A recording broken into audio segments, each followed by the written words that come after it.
Friends, ఇక్కడ శుక్రవారం తెల్లవారితో ఇంటి ముందర ముగ్గులేసి నడీది గంగమ్మకి పూజలు చేశారండి. నెక్స్ట్ ఇంటి ముందర ఒక అట్ట బాక్స్ కట్టిందమ్మ. పిచ్చుకల కోసమే కట్టిందండి. పిచ్చుకలు ఇది వచ్చి మగ పిచ్చుక పాపమ్మ అరుస్తూనే ఉంది. దాని ఫ్రెండ్ అటు ఇటు తిరుగుతుంది కానీ దాని దగ్గరికి రాలేదు. ఇది బియ్యం గింజల కోసమేమో అట్ట పెట్టి పైభాగాన్ని పోయి కొన్ని గింజలు ఉంటే తింటా ఉంది. చూడండి,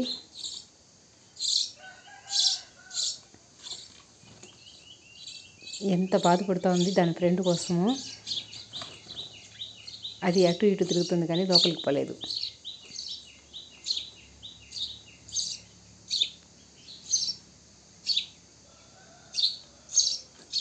నెక్స్ట్ కొంతసేపు అది ఉండి పోయి ఫ్రెండ్ని తోడుకొచ్చుకునేది, పోయేది వచ్చేది చేస్తూనే ఉంది.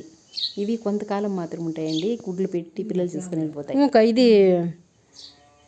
ముడతలు కట్టేస్తుండే పూలంతా. ఎందుకు అట్లా అవుతుండది చెట్టుక? చెట్టు తగ్గొట్టేస్తే తగ్గొట్టరు. అందుకు బర్రగా రోగం వచ్చింది. కనిపించేలా కోళ్ళు కొనుక్కుంటాయా?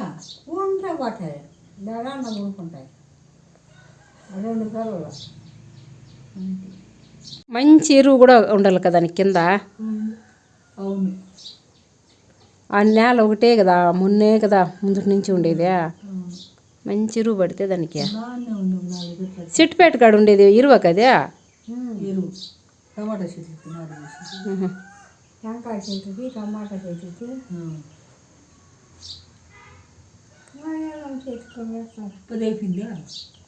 పదైపోయింది. ఇక్కడైతే అక్క గ్యాస్ కోసం వచ్చిందండి. గ్యాస్ బుక్ చేసి తెలిసిన లేదు అక్కకి. ఓటీపీ రాలేదు కానీ గ్యాస్ కోసం ఉండి వాపస్ పెట్టిపోయిందండి. అక్క ఒంటరిగా ఉంది. మంచి రోడ్డు కదా ఆడ. దేవుడు ఉన్నాడు కదా, నాగమ్మ ఉందాడా. అట్లా చేస్తే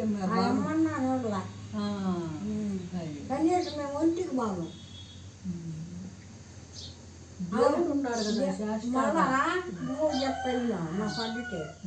ఏమన్నా కౌరు తిన్నా నీళ్ళు పోసుకొని, తలకు నీళ్ళు పోసుకొని ఇంట్లో దీపం మంచి మాంసం బాగా ఉంటాను.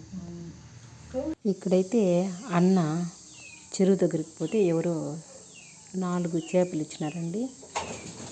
అవి తెచ్చి ఫ్రై కోసం అమ్మదానికి మసాలాలంతా కలిపి పోసి ఫ్రై చేసేకి ఇలా పోసి ఒక అర్ధగంట పెట్టిందండి. తర్వాత పెనంపై నూనె ఆయిల్ వేసి ఇవి బాగా వేయించి మళ్ళీ తిన్నారంతా.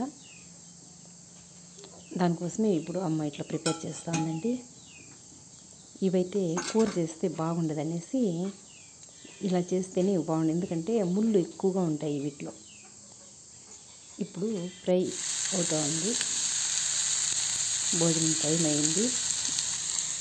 ఇంకా అందరూ వస్తే ఏదో పచ్చిపులుసు, ఫిష్ ఫ్రై. ఇది అమ్మ నాకు వాళ్ళకంతా వడ్డించిందండి.